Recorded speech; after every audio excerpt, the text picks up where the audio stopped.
স্বাস্থ্য ভবন অভিযানে যাওয়ার আগে অম্বিকা কালনা স্টেশনে বাধা কালনা রেল পুলিশের বাধার মুখে 15-র বেশি আশাকর্মী। জানা গেছে টিকিট কেটে স্টেশনে ওঠার সময় তাদের আটকায় পুলিশ। টিকিট থাকা সত্ত্বেও তাদের ট্রেনে উঠতে দেওয়া হয়নি বলেই জানিয়েছেন আশাকর্মীরা।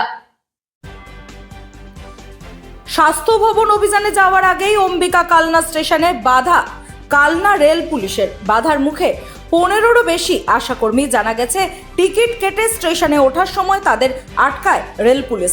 টিকিট থাকা সত্ত্বেও তাদের ট্রেনে উঠতে দেওয়া হয়নি বলেই জানিয়েছেন আশাকর্মীরা।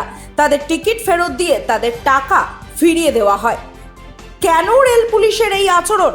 আন্দোলনরত আশাকর্মীদের সাথে এই বিষয় পুলিশের তরফ থেকে এখনো পর্যন্ত কোনো প্রতিক্রিয়া মেলেনি।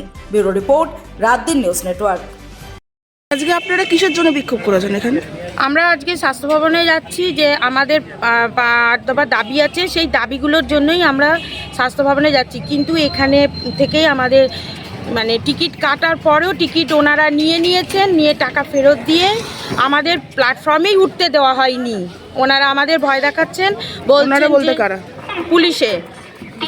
এর আগে সরকার কবে ডেট দিয়েছে? 7ই জানুয়ারি দিয়েছিল আমাদের এখানে সরকার ডেট। স্বাস্থ্য ভবন থেকে উনি ডেকেছিল, সেখানে জানানো হয়েছিল যে আমাদের 8 দফা যে দাবি আছে তিনি যেন মেনে নেন আর আমাদের সকল আশাকর্মী যেন মুখের দিকে তাকায়। কিন্তু ওই দিক চেয়েও তিনি বলেছিলেন যে আপনারা আবার 21শে জানুয়ারি এই স্বাস্থ্য ভবনে সকলে মিলে সমবেত হবেন। কিন্তু ডাকার পরেও যে আমরা এত আশাকর্মী ভোর থেকে উঠে নিজেদের বাচ্চাদের মুখ চেয়ে সব রকম রান্নাবান্না করে হয়তো কেউ করতেও পারিনি সেই স্বাস্থ্য ভবনে যোগ দেবো বলে, কিন্তু এইভাবে ডেকে নিয়ে এসে আমাদের এখানে এই প্ল্যাটফর্ম থেকে ফিরে যাওয়া কি আমাদের কি খুব ভালো লাগছে? আমাদের স্বাস্থ্য ভবন কি চাইছে যে আমরা শুধু হেনস্থার পর হেনস্থাই হব? কোন সরকারি পোস্টে কোন মানুষরা এতভাবে হেনস্থা হচ্ছে? আমরা তো চাইছি সরকারি স্বীকৃতিটা, যে আমাদেরকে সরকার থেকে স্বীকৃতি দিক, আমাদের মাইনেটা বাড়াক, দফায় দফায় টাকা যেন না দিক। ইনসেন্টিভের টাকা তো এত দফায় দফায় দেয়, সেটা কিভাবে ব্যাংকের বই ঢোকে তার কোনো হিসাবই রাখা যায় না।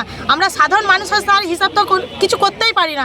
সবথেকে বড় কথা হচ্ছে আমরা যখন মাতৃকালীন আমি যখন নিজে মা হচ্ছি তখন আমরা কোনো ছুটি পাচ্ছি না, কি 45 দিন পর আমাকে কাজে জয়েন করতে হবে। কিন্তু যখন আমরা মাতৃকালীন একটা পরিষেবা যাচ্ছি তখন তাকে কি বলছি যে মা তুমি 45 দিন কেন 6 মাস তোমার বুকে দুধ একটা বাচ্চাকে খাওয়াও, তুমি সবসময় তার বাচ্চার সঙ্গে থাকো।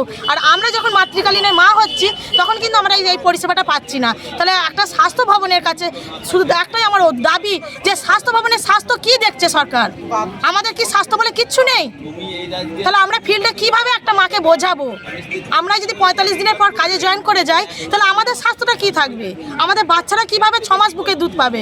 আমাদের কাছে সবসময় তখন যখনই একটা ডেলিভারি মা হচ্ছে তখন আমাদের রাত 9টা 10টা পর্যন্ত আমাদের জেগে থাকতে হচ্ছে।